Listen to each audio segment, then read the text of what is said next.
여러분들 어떤 같은 성령 하나님이시지만 내가 이미지하고 내 나름대로 이 건세기에 성령 체험을 하고 나서 내 삶을 바라보십시오. 여러분들 성령 묵상의 그 1강부터 7강이 있잖아요. 마지막 강의는 보통 그 피정의 그 목적에 대해서 말하고 있어요. 제가 한때는 이 성령 세미나도 강의도 이렇게 했지만은 어떤 시간표를 보면은 5강 끝나고 나면은 흐지부지 돼버리고 6강, 7강은 그냥 스르륵 그냥 넘어가 버려요. 그러니까 성령 세미나의 피크는 뭡니까? 안수식이에요. 그리고 요즘에는 뭐 단기 성령 세미나 그래가지고 1박 2일로 하는 데도 있더라고요. 초창기 때 성령 세미나를 일주일, 어떤 때는 2주일간 했다고 그러더라고요. 제가 미주 지역에. 왜? 1강을 듣고 그것을 하느님 앞에서 기도도 하고 자기 자신을 들여다보고 고해성사도 그냥 하는 것이 아니라 자기 내면을 온전히 하느님 앞에서 성령이 내 내면을 비추도록 또 긴 시간 동안 성찰을 하고 하느님 앞에 하고 나서 안수식에 임하는 것과 그냥 1강 끝나고 조금 나눔하고 또 2강 듣고 또 나눔하고 그래가 5강 때 이번에는 어떤 체험이 있을까 그리고 이렇게 뭐 앉아있다 다다다다 좀 떨다가 좀 그러다가 해가지고 나눔할 때 이번에는 성령이 또 나에게 임하셨는데 뭐 뜨겁고 근데 보면은 뜨거운 게 가그보다는 조금 좀 미지근하던데 여러분들 그런 성령 체험을 아무 가감 없이 말할 수 있다는 것도 어떤 면에서는 건방진 거예요. 인간이라고 하는 이 보잘것없는 존재가 성령 하느님이 임하는데 자기가 그렇게 성령 하느님을 그렇게 나는 이렇게 체험했다고 그 사람은 소유론적으로 성령을 생각하고 있는 거예요. 자기가 이렇게 하면 이렇게 해주시겠지. 그래서 제가 어떤 때는 그래요. 제가 안수해달라고 이래 안수하면 이 신부님 영빨 세다 이래서 그럼 어떤 신부는 하면은 보면 저 신부님을 보면 왜 저렇지? 인간이 교만한 거예요. 꼭 느낌이 있어야 돼. 제가 볼 때는 느낌이 없는 것이 그게 이상한 게 아니에요. 여러분들 제가 성령 세신뿐만 아니라 다른데 이렇게 뭐 다른 신심단체도 가서 이렇게 보면은 성모님 그룹 있잖아요. 제가 가보면은 그들은 조용히 기도하고 이러는데 제가 그랬어요. 보통 이렇게 외국에 가면은 신부님 출동했다고 해가지고 여러 단체에서 저를 초대를 해요. 근데 한 번은 성령 쪽에 갔다가 또 한 번은 또 성모님 쪽 갔다. 근데 제가 그런 거예요. 성모님 쪽에 가서 안수를 해버리면은 아무 반응이 없어요. 조용하게 다 성령을 받아들여요. 유별나게 이 성령 쪽에 하면 시끄러워요. 같은 성령인데 왜 이러실까?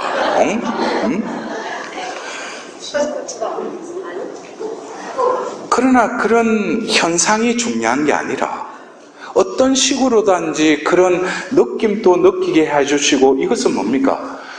어떻게 하나님이 살아계실 뿐만 아니라 나와 인격적인 만남을 하시겠다는 거예요.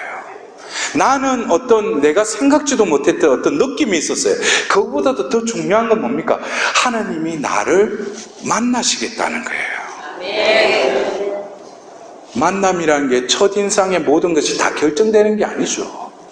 그때는 그 느낌이 있었지만 내 안에 이제 임하신 성령께서 내가 생각지도 못하는 이 죄인에게 이 영으로 내 안에 임하신 것, 이것은 엄청난 체험이죠.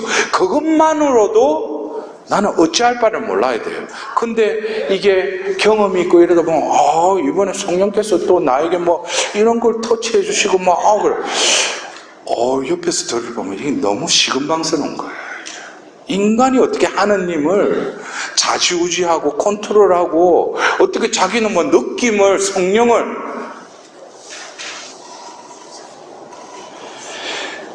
제가 그래서 난가주의 그 성령대회를 하면서 또 그때도 성령대회 하면 치유의 신이 있었어요. 근데 그때 3명의 그 강사가 저도 포함해서, 근데 다들 한국에서 그런 어떤 은사자였어요. 그래서 첫째 날 이렇게 할 때 또 그런 식으로 해가지고 사람들이 막 소리 지르고 이렇게 했어요. 둘째 날 또 이걸 했어요. 그래서 제가 마지막에 제가 치유 예절을 하겠다고 그랬어요. 그래서 제가 하는 중에 제가 하나님께 기도했어요. 주님, 저도 다른 강사들처럼 그렇게 치유 예절을 할까요? 그런데 문득 저에게 떠오르는 게 성시간을 하라고 그런 거예요. 그래서 제가 그날 파견미사전에 이제 제가 성체를 하나 더 축성을 해달라고, 그리고 이번에 마지막 치유 예절은 성체를 현시해 놓고 하겠다는 제가 그랬어요. 그러니까 주최 측에서도 그런 거예요. 신부님, 이거 성체 조배팀도 아니고 성령 세신 쪽에서 무슨 성체를 현시하는 거야. 그냥 그렇게 하자고. 그래서 제가 축성된 성체를 성광에 모셔놓고 저는 뒤에 숨어가지고 치유 기도도 하고 찬미도 했어요. 조용하게. 그리고 마지막에 제가 성체 거동을 한 거예요. 가서 안수도 안 했어요. 근데 성체 거동을 하는데 성체가 가는 곳마다 사람들이 넘어지기 시작하고 그쪽에서 통곡을 하고 그런 거예요. 그걸 통해서 사람들이 이거는 그 전에 치유예식 하면은 꼭 사람들 줄 서가 나오면은 안수하고 이러는데 저 신부님이 그냥 성체 거동만 하는데도 성령이 그냥 살아 움직이는 거예요. 그냥. 그래서 치유가 일어나고 사람들이 넘어지고 막 그 앞에서 회개하고 그러는 거예요. 그렇다면은 우리가, 여러분들 본당에도 그렇고 성체 조배실 있잖아요. 성체 조배실 아니더라도 우리가 성전에 들어가면은 감실에 예수님이 계시죠. 꼭 우리가 그렇게 안 하더라도 성령은 움직이신다는 거예요. 거기서 우리는 뭡니까? 또 다른 인간이 만들어 놓은 매너리즘에 빠지는 거예요. 이렇게 하면은 성령께서 내 임하셔서 나를 치유해 주시고 뭐 응답해 주시고. 그 제가 어느 교구에 가서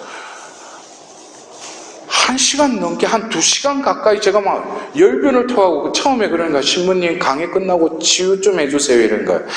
치유는 제가 뭐 꼭 하고 성령께서 그렇게 이끄시면 하겠다고. 근데 2시간 연장 말씀을 전한 거예요.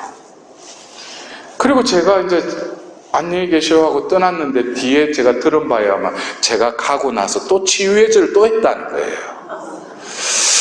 그래서 이게 어떤 인간이 만들어 놓은 어떤 그런 매너리즘이 어쩌면 성령을 받기보다는 자기 만족을 위해서 이걸 하는 거예요. 잘 더 근원적으로 들어가 보면 이것은 제가 아까 말씀드렸죠. 미주 지역에서 처음에 성령 세신이 일어날 때 그 성령 기도회라고 하는 곳은, 여러분들 알다시피 우리가 성령 묵상회를 하면서 자기가 은사를 청하잖아요. 그럼 은사를 받죠. 근데 이 은사를 활용해야 될 거 아니에요. 이를테면은 가장 대표적으로 우리 심령 기도를 하는데 성령 세미나 받고 와가지고 집에 가가지고 그냥 촛불 켜는 걸 랄랄랄라 이러면 이 미쳤나 이럴 거 아니에요, 가족들이. 근데 안전하게 할 수 있는 게 뭐예요? 기도에 가면 할 수 있죠. 그 체험이 있는 사람들이 모였으니까. 그리고 나서 그런 기도 모임을 통해서 뭡니까? 은사를 성장시키는 거예요. 어떤 사람이 예언 하느님 말씀을 기도를 드럽시다 하는데 자기도 모르게 어떤 충동이 일어난 거예요. 어떤 말이 나오고 싶어 하는 거예요. 근데 처음부터 유창하게 말다. 우리가 아기들도 말을 배우듯이 이거 처음에는 이게 제대로 성령에 이끌려서 어떤 때는 가예언이 나올 수도 있어요. 인간적인 말이 깨울 수도 있다는 거예요. 그러나 성령 기도에서는 그런 걸 할 수 있죠. 그럴 때 이미 경험을 하고 조금 봉사자들이 그거를 바로 잡아주는 거예요. 치유 예절도 그렇고. 그래서 어떻게 보면 이 성령 기도에는 그 말 그대로 뭡니까? 은사를 성장하기 위한 기도 모임이에요, 이게. 은사를 또 활용하는 거고. 근데 우리가 이 성령 세신 운동이 지금 이제는 뭡니까? 몇 년이에요? 1967년부터 시작됐으니까. 또 외람되지만은 제 태어난 해부터 성령 세신 운동이 일어났어요. 예? 그래서 제 나이하고 성령 세신 역사하고 똑같아요. 근데 저도 머리가 희끗희끗하고 이제는 예전 같지가 않아요. 예? 기력도 그렇고. 그러나 여러 가지 또 그 나이대에 맞는 장점이 있죠. 옛날 20대처럼 했다가는 몸살 나요, 운동을. 예? 지금은 이제 나이를 먹었으니까. 그것처럼 영적인 이 성령 세신이나 다른 어떤 성령께서 세우신 신신단체도 세월이 지나고 역사가 생기기 시작하면은 과거의 것을 절정이던 시절을 그리워하면서 그거를 답습하는 게 아니라 특별히 이 성령 세신 운동은 뭡니까? 성령 세신 운동에 대해서 요한 바오로 2세 교황은 교회의 발생지를 다시금 2000년이 지나서 교회 안에서 다시금 성령께서 당신을 드러내시고 계시다고 그랬어요. 그래서 이 성령 세신 운동은 어떤 면에서는 교회 안에 한 신신단체이기도 하지만은 이 단체를 통해서 누가 역사하셔요? 성령께서 역사하시죠. 그러면 이 신심단체가 다른 신심단체보다도 민감하고 주의를 기울여야 될 것은 이 교회의 주인인 이 성령의 뜻을 이 신심단체는 더 민감하게 받아들이고 그것에 순응하기 위해서 이 단체가 생겨난 거예요. 그것을 본질을 잊어버리면은 매너리즘에 빠지죠. 사람들 모으기 위해서, 주의를 환기시키기 위해서 그 메뉴를 가지고 계속 그것만 되풀이하다 보면은 결국 성령이 세신하는 단체인데도 인간이 성령을 컨트롤하는 단체로 전락하게 된다는 거예요. 그래서 제가 그 난가주 성령대회가 있고 나서 또 그 아틀란타 지역의 동남부 그 성령대회 하나님께서 저를 또 보내셨어요. 근데 그 성령대회 때는 그 주일날 이 성령대회가 있는데 그 전날 봉사자들 피정이 있었어요. 근데 제가 그 피정을 은혜로에 끝내고 나서 혼자서 이제 내일 성령대회를 위해서 좀 감실 앞에 머물러 있는데 그 성전의 왼편에 계신 성모님으로부터 나를 모셔놓고 성령대회를 하라라는 어떤 그런 느낌이 왔어요. 그래서 이게 어떤 하느님으로부터 온 것 같다라는 느낌이 내가 식별이 되자 그 다음날 우리 주최측에 그랬어요. 성령대회지만 성모상을 앞으로 모셔다가 우리 성령대회를 하고 싶다고.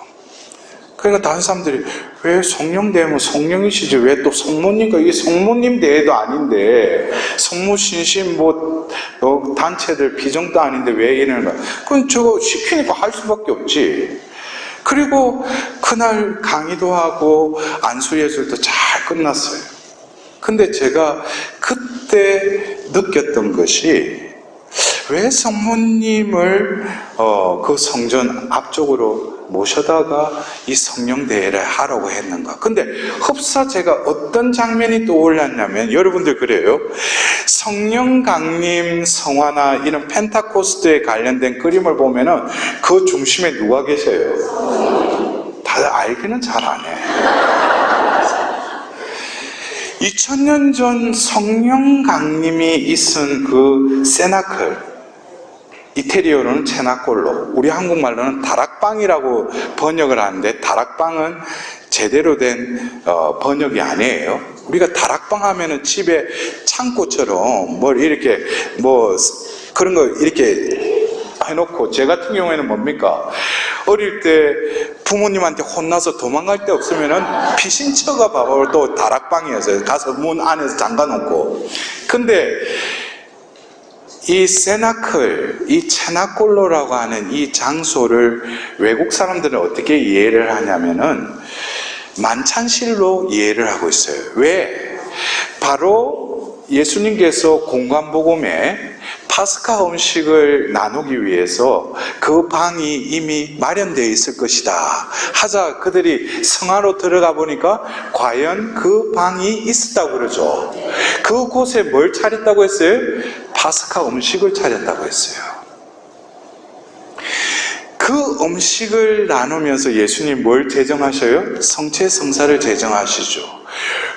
그 방에서 많은 일이 일어났어요.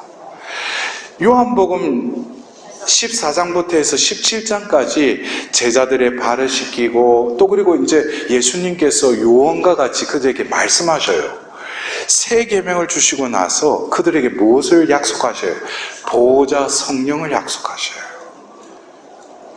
이것은 어쩌면 우리가 성령 하면은 사도행전 2장의 그 세나클만 생각하는데, 예수님이 이 마련된 이 청방은 이미 성체성사를 제정할 때부터 있었던 그곳이에요.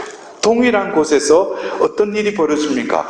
예수님이 잡히시기 전에 그곳에서 그 제자들과 마지막으로 머무셨던 곳이 그곳이에요. 그리고 이어서 예수님이 부활하시자마자 요한복음 21장에 나오는 주간 첫날 문을 잠가놓고 있는데 그들 가운데 나타나셔서 평화가 너희와 함께라고 인사하시며 그들에게 성령을 받으라고 했던 그곳도 똑같은 곳이에요. 최후의 만찬을 했던 곳. 그리고 이어서 예수님이 40일간 정해진 이들에게 나타나시고 나서 성천하시고 그들이 하늘을 쳐다보고 있는데, 흰 옷을 입은 두 젊은이가 너희들 하늘만 쳐다보고 있느냐 하면서 올라갔던 그 모습대로 내려오실 것이다 하자, 이어서 그들은 뭡니까? 그들이 묵고 있던 이청방으로 올라갔다 그랬어요. 그것도 역시 그 이청방이에요. 그리고 루카복음사가는 사도행전 1장 14절에 그곳에 누가 계셨다는 거예요? 여러 여자와 예수님의 어머니와 형제들은 한 마음으로 기도에 전념하였다. 그게 며칠이라고? 9일 동안. 그리고 10일째 되는 날 오순절날 성령이 강림하시는 거예요. 이것도 뭡니까? 이청방이에요.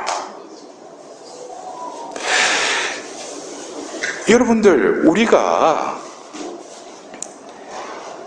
어쩌면 20세기의 교회 안에서 일어난 이 성령 세신을 통해서, 또 성령 세례를 통해서 우리는 성령을 체험했어요.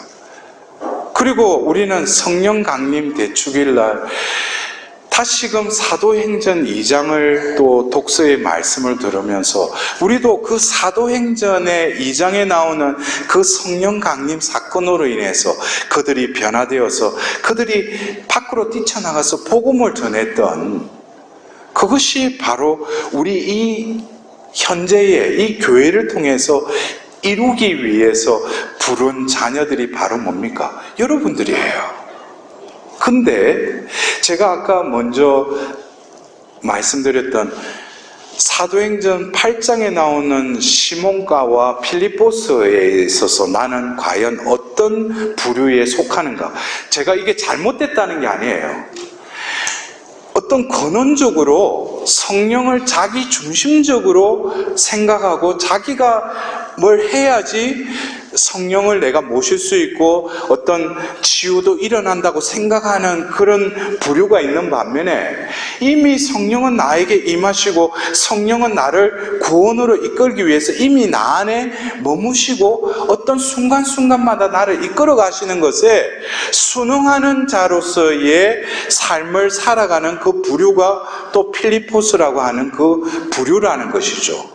근데 여기서 우리가 성령 세례, 성령 체험이라고 하는 그 의미를 우리는 어떻게 이해를 하고 있는가? 내가 어느 해에 성령 세미나 가서 했는데 어떤 뜨거움을 느끼고 병이 낫고 그게 성령 체험이에요? 제가 아까 말씀드렸죠. 성령은 세례 때 이미 우리 안에 임하셔요. 그러나 이 성령 세례를 통해서 다시금 우리 안에 계신 성령께서 나와 함께 살아 계시다라는 것을 체험한 것이죠. 그것에 대해서 우리는 사도행전 2장을 다시금 들여다보면은 9일 동안 성모님과 함께 기도했어요. 그리고 10일째 성령이 임하시면서 거센 바람이 불고 불효의 모양으로 각 사람에게 성령이 임하셨어요. 그러자 성령께서 첫 번째 하신 일이 뭡니까? 예? 성령이 임하시자 첫 번째 한 게 뭐예요? 표현의 능력을 장악하셔요. 제가 이걸 보면서 왜 정권을 잡는 이들이 왜 언론을 왜 장악하려고 하는 건지, 성령께서도 임하자마자 먼저 그 사람의 표현의 능력, 혀를 제거하셔요. 그래서 그들은 생전 배우지도 못했던 그 외국어를 성령께서 그 혀를 움직이시면서 외국어로 말하기 시작해요. 그러나 이것은 심령 기도하고는 또 틀려요. 왜냐하면 심령 기도는 심령을 통해서 하기 때문에 우리가 못 알아들어요. 옆에 사람도 못 알아들어요. 그러나 사도행전 2장의 외국어는 그때 당시에 통용되는 그 언어를 성령께서 그들의 혀를 움직여서 똑같이 말하게 한 거예요. 그러니까 디아스포라, 이방 지역에서 왔던 그 유대인들이 뭡니까? 그 자리에 왔다가 자기 말로 들렸던 거예요. 이를테면 우리가 교포 2세들 같은 경우는 그 나라의 말을 어릴 때부터 배우면은 한국어보다는 그 외국어에 능숙하죠, 그죠? 그런 사람이 왔다가 들어보니까 샬라샬라 하는데 뭐예요? 그 말을 이 사람은 알아듣는 거예요. 그게 첫 번째 성령 강림의 그 사건을 표징을 통해서 뭡니까? 창세기 11장에 흩어졌던 그 바벨탑 사건을 이 성령 강림을 통해서 다시금 하나님께서 모으시죠. 근데 여기서 보면은 루카복음사가가 성령 강림에 대한 그 말씀을 이렇게 편집을 하면서 사도행전 2장 13절에 보면은 성령 강림이 있었던 시간이 몇 시였죠? 오전 9시였어요. 오전이죠. 근데 그들이 보면 자기도 모르는 말을 막 하고 막 이렇게 하니까 들어는 저 사람들이 새 포도주에 취했군 하고 빈정거렸다고 그렇게 마지막 절에 적어놨어요. 근데 이 성령 강림 사건의 마지막 절의 그 말씀은 루카 복음사에 의도가 있는 표현이에요. 그냥 어떤 사람들이 그냥 저 사람들 술에 취했군 이래야 되는데 뭐에 취했다고요? 새 포도주에 취했군 하고 적어놨어요. 이것은 그들이 술이 취한 게 아니죠. 성령이 그들에게 임하셨을 뿐이죠. 이 성령 강림 사건에 대한 결론이기도 해요. 성령 강림 사건은 그들이 술에 취했다, 새 포도주에 취했다는 거예요. 근데 이 새 포도주에 그들이 마시고 취한 것이 아니라 공생애 때 예수님께서 하신 비유의 말씀이 있죠. 새 포도주는 새 가죽 부대에 담아야 한다. 성령 강림 사건의 본질은 그들이 업으로 세리로 별의별 신분이었지만 예수님이 나를 따라라 해서 예수님을 따라다녔죠. 근데 예수님이 잡혀가실 때 다 도망갔죠. 요한만 빼고. 그리고 한 제자는 목매달려 자살까지 했잖아요. 그랬던 그들을 하나님은 3년 동안 공생애를 예수님과 동고동락을 하고 말씀을 또 가해수고까지 받았는데 그들의 존재가 바뀌질 않았어요. 그러나 예수님은 성부, 성자로 이어지는 당신에게 있어서는 무엇보다도 중요한 게 뭡니까? 이 세상에 아버지의 사랑을 드러내는 거. 그리고 이 죄를 사하기 위해서 자신이 가야 할 그 십자가의 죽음이 자신에게는 중요했던 거예요. 그래서 아까 말씀드렸던 최후의 만찬 때 예수님은 뭘 약속해요? 보호자 성령을 약속하시죠. 내가 지금 떠나지만 오히려 너희들에게는 유익할 것이다. 왜? 내가 떠나야지만이 그분이 오시기 때문이다 했어요. 예수님과 함께 지냈던 그들도 변화되지 않았어요. 근데 예수님이 승천하시고 나서 9일 동안 성모님과 기도하자 10일째 그들에게 성령이 임하시는데 자신이 변화되려고 하는 그 의지도 없었는데 성령이 임하자 그냥 그들의 존재가 변화가 일어난 거예요. 성령 강림 사건의 본질은 2장 13절 그들이 새 포도주에 취했다라는 것은 성령이 임함으로써 바로 성령을 담는 그 존재를 뭐로 변화시켰다는 거예요? 새 가죽 부대, 새 인간으로 하나님께서 변화시켰다는 거예요. 그렇다면은 여러분들 그래요? 여러분들이 수십 년 전에 아니면 내가 작년에 얼마 전에 내가 성령을 체험했다라고 우리는 표현을 하지만 결국 성령을 체험했다라는 것은 2000년 전 그 성령 강림 사건 때 새 포도주에 취했군. 이거는 내 존재를 하나님이 이미 나의 존재를 어떤 존재로 변화시켰다는 거예요. 하나님의 그 원래의 하나님이 창조한 그 존재로 미리 나를 변화시켰다는 거예요. 그렇다면은 우리가 여러분들이 각 본당 또 그리고 교구에서 봉사하는 여러분들이 이 성령 세신이라고 하는 신심단체를 통해서 하나님께서 왜 나를 이곳으로 인도하셨는가? 그것은 여러분은 각자에게 있어서 은사를 주셨어요. 은사는 그리스어로 하면 뭡니까? 카리스마죠. 그래서 여러분들이 우리 한국어로는 성령 세신 봉사회라고 그러지만은 미국에 가면은 그 앞에다가 꼭 그걸 붙여요. 캐리스마틱 스피리추얼 그룹이라고 그래요. 은사적 성령 세신 봉사회라는 거예요. 캐리스마틱이 꼭 붙어요. 그래서 여러분들이 같은 성령을 체험했다고 하더라도 이 성령 세신 봉사회는 은사, 카리스마 이게 아주 중요한 개념이에요. 그래서 여러분들이 은사를 받은 사람을 뭐라고 해요? 은사자라고 그러죠. 근데 그 표현은 조심스러운 거예요. 그 사람이 노력해서 받은 게 아니고 그냥 성령께서 교회의 그 지체로서 그 사람의 그 은사를 주셨을 뿐이죠. 그래서 저는 은사자라고 하는 그 사람을 어떻게 표현을 하냐면은 택배 기사로 제가 비유를 해요. 여러분들 누가 그거를 물건을 보내잖아요. 그럼 택배 기사는 뭘 하는 거예요?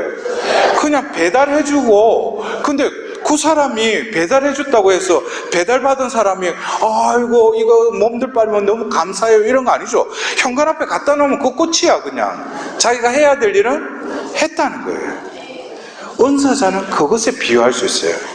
자기는 무슨 공로가 있어서 그 은사를 받은 게 아니에요. 하느님이 당신의 그 성령의 능력을 드러내기 위해서 은사를 그냥 주셨을 뿐이에요.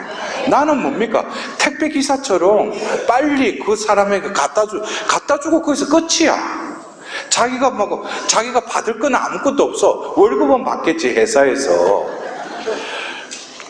여기서 은사자라고 하는 표현보다도 카리스마, 은사를 받은 이들은 그 은사를 드러내는 하나님의 역사심도 있지만 이 카리스마, 이 은사라고 하는 이 카리스마의 뜻은 뭡니까? 선물이라는 뜻이에요. 선물. 그러면은 내가 은사를 받아서 은사만 드러내는 그 역할만 하라는 것이 아니라, 이 성령 세신에 몸담고 있는 여러분들은 내 존재가 하나님의 뭐라는 거예요? 선물이라는 거예요. 내가 주인이 아니라 이제 성령을 체험하고 내 안에 성령이 머물러 계시다면은 나라는 존재는 하나님의 소유물일 뿐이라는 거예요. 나를 소유하고 있는 분은 누구셔요? 하나님이셔요. 인식 전환이 필요해요. 내가 아니라 그분이 나라는 거. 그분이 성령을 통해서 하실 일은 내 삶을 필리포스와 같이 어떻게? 내가 몸소 너를 이끌어 가겠다 이거예요.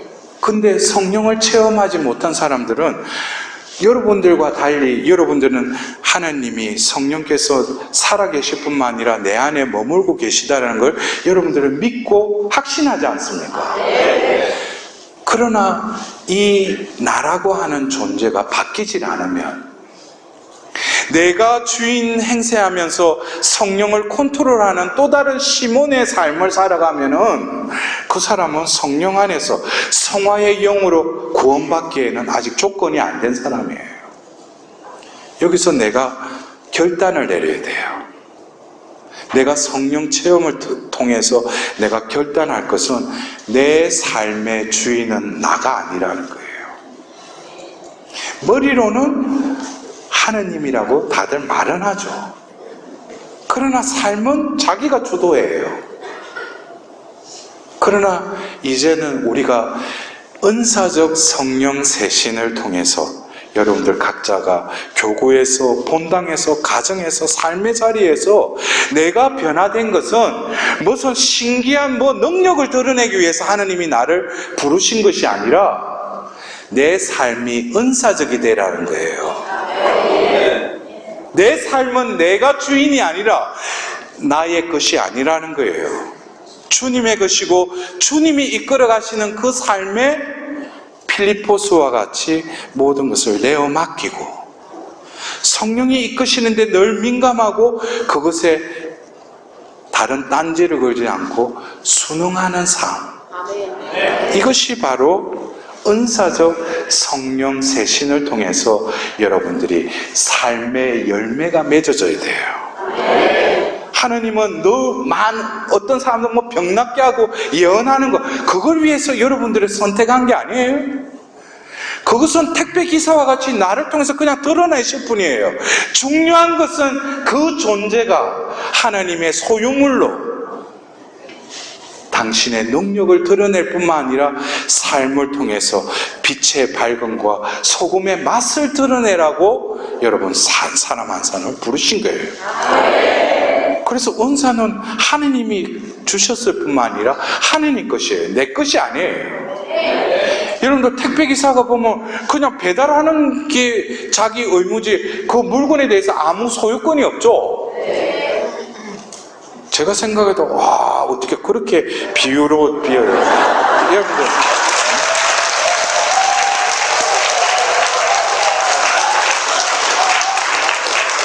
여러분들 어쩌면 저도 어떤 저를 이끌어 오신 하나님의 특히 성령께서 이 교회 안에서 사제가 되게 하고 또 하나님께서 이끌어 오신 것은 시간이 되면 여러 가지 레파토리가 너무나 많아요. 근데 마지막으로 저는 어쩌면 저도 치유 은사가 있고 여러 가지 은사를 그래서 제가 성령 세미나 할 때 무슨 은사를 청하느냐고 해가지고 제가 하루는 그랬어요. 하나님 매번 은사 달라. 저는 풀 패키지로 종합 선물로 다 달라고 그랬어요. 근데 주신 것 같아요. 그래서 여러 가지 은사가 드러나는데 저에게 있어서 어느 날 그 기도회도 아주 큰 기도회였어요. 근데 기도회 가서 제가 막 열광을 해놓고 또 기도도 하고 나오는데 어떤 자매가 지나가면서 저에게 그냥 스쳐가면서 저에게 신부님 말씀을 전하십시오 하고 그냥 싹 사라졌어요. 근데 내가 조금 전에 올라와서 이렇게 말씀을 전했는데 한편은 기분이 나쁘죠. 그 자매가 뭐라고 말씀을 전하십시오 하고 지나갔는데 그냥 한갓 스쳐가는 말이었으면 그때 좀 기분이 나빴겠지만 그냥 잊혀졌을 거예요. 근데 며칠 몇 날을 기도만 하면은 그 자매의 말이 떠오르는 거예요. 말씀을 전하십시오. 말씀을 전하십시오. 아, 이게 뭐지? 그러자 제가 하나님께 기도하기 시작한 거예요. 주님, 저에게 왜 그 자매를 통해서 저에게 왜 그 말씀을 하셨습니까? 그러니까 저희의 어떤 그때 당시에 어디 가서 강의하고 했던 그거를 싹 스쳐주시는 거예요. 체험단 일색으로 내가 뭘 체험하고 거기에는 그 말 그대로 말씀이 없는 거예요. 나만 들어있는 거예요. 내가 하나님 뭐 체험하고 그러니까 사람들이 자매님, 형제님, 신부님 은총 많이 받았더니 하나님은 어디로 가버리고 남아있는 거예요. 어디 가서 체험담 나누니까. 근데 나에게는 말씀을 알고는 있었지만 선포하지는 못했던 거예요. 그리고 나서 성령께서는 나를 말씀의 두루마리를 꿈속에 먹여주시는데 진짜 예언자들처럼 꿀처럼 달았는데 그 이후로부터 성경을 통독하기 시작했어요. 그리고 그 이후로 제가 여러분들이 유튜브나 평화방송이나 이런 데 보면은 제가 평화방송 PD도 그래요. 신부님 강의는 한 강의가 다른 강사들의 여러 분량의 강의를 함축적으로 이야기를 한대요. 근데 제가 이를테면 50분 강의를 하면은 한 3분의 2 이상은 말씀만 전해요. 성경의 말씀. 근데 이 신구약의 모든 말씀들이 왔다 갔다 하면서 성령께서 그 말씀을 떠올려 주시면서 말씀으로 엮어주셔요. 근데 여러분들 보십시오.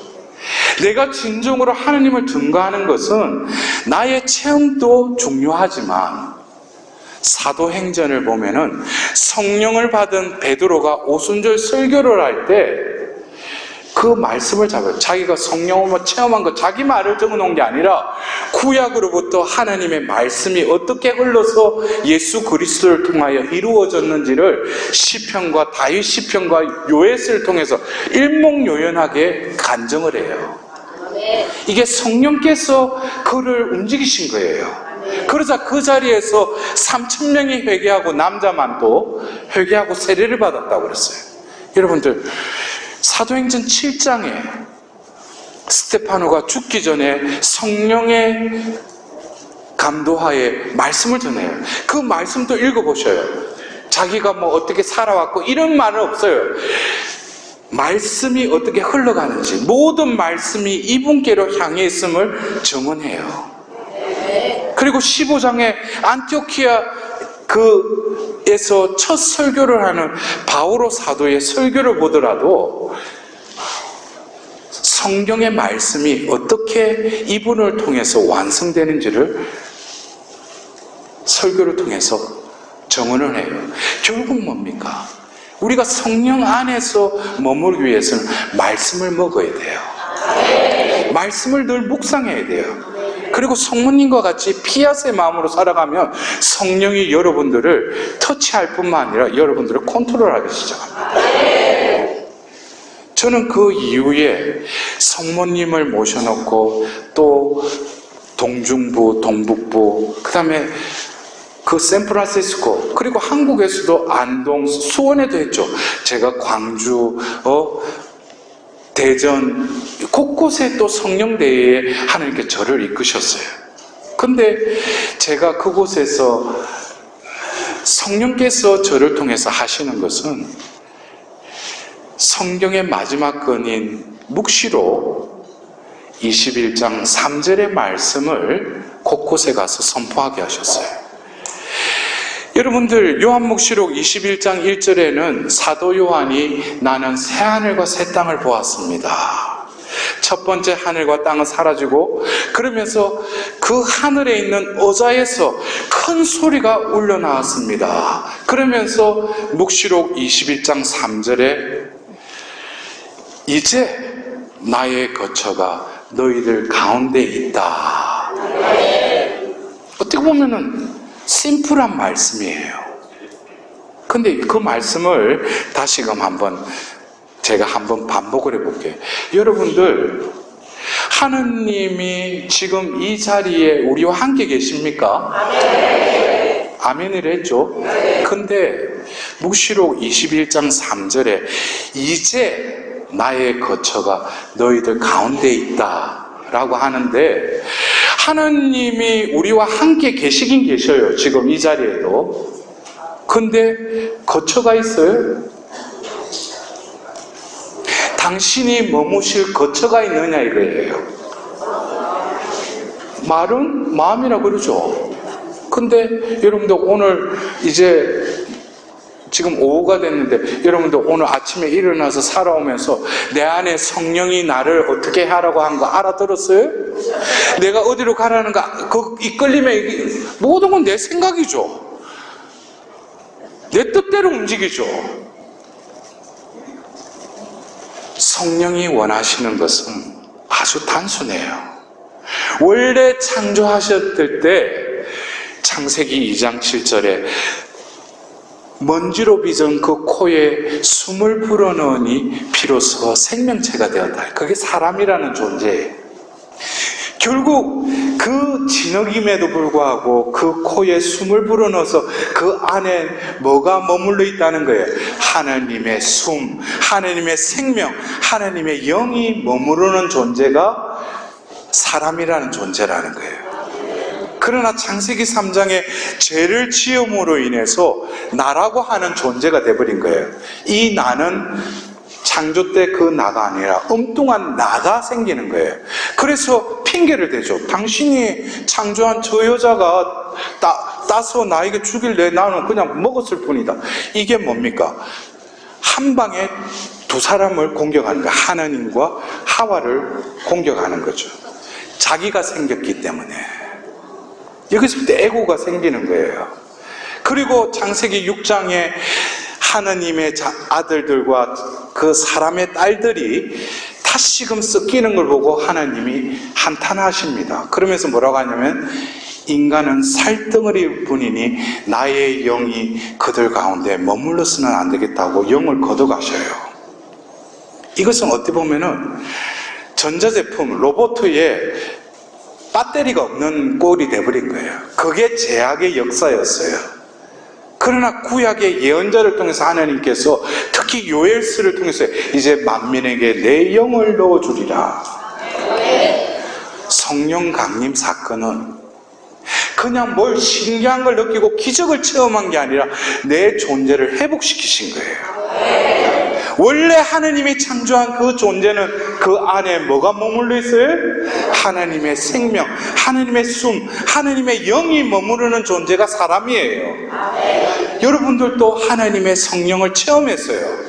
근데 과연 나의 존재를 하나님의 거처로 온전히 내어드리냐 이거예요. 그것이 바로 성령 충만의 삶이에요. 내 안에 머무실 뿐만 아니라 내 존재를 당신의 것으로 나를 구원으로 이끌어 가시는 그 좋으신 성령님, 그분이 바로 내 안에 머무신다는 거예요. 그래서 진짜 마지막으로 여러분들 그래요. 바오로 사도가 그리스도인이라고 하는 크리스천은 그리스도께 속한 자라는 뜻이에요. 근데 그것에 대해서 바오로 사도는 딱 명료하게 한 줄로 이렇게 표현을 하셔요. 여러분 안에 그리스도의 영이 있지 않으면 그리스도께 속한 자가 아닙니다 했어요. 그러면 여러분들 그리스도교 신자죠? 그러면 그리스도교 신자라는 것은 이 큐를 뭐라는 거예요? 그 존재 안에 그리스도의 영이 머무르는 자가 그리스도께 속한 자라는 것이죠. 그렇다면 여러분들이 성령을 체험하고 성령이 나의 삶에 함께 하신다는 걸 누구보다도 확신하는 여러분들의 이제 내가 살아가야 될 또 다른 과제는 성령이 내가 기도하면 늘 가까이 계시고 내 치유도 해주시고 또 나에게 모든 삶을 이끌어 가시지만 이제는 뭡니까? 내 안에 사시도록 해라는 거예요. 그럴 때 여러분들의 존재가 변화가 일어납니다. 그래서 성령 세미나의 마지막 그 7강의 주제가 그리스도 안에서의 변화입니다. 그 변화의 삶을 살도록 여러분들이 이 신심단체에 부르심을 받은 거예요. 중요한 것은 내 무언가를 이루기 위해서 기도 모임에, 이 모임에 나오는 것이 아니라 나의 존재가 변화되기 위해서, 내 혼자서는 역부족이니까 체험을 한 우리들이 모여서 하나님께 찬미드리고 기도를 하면서 내 존재가 변화되도록 오소서 성령님 하면서 기도하도록 하나님께서는 우리 한 사람 한 사람을 부르셨다는 것을 명심하셨으면 합니다.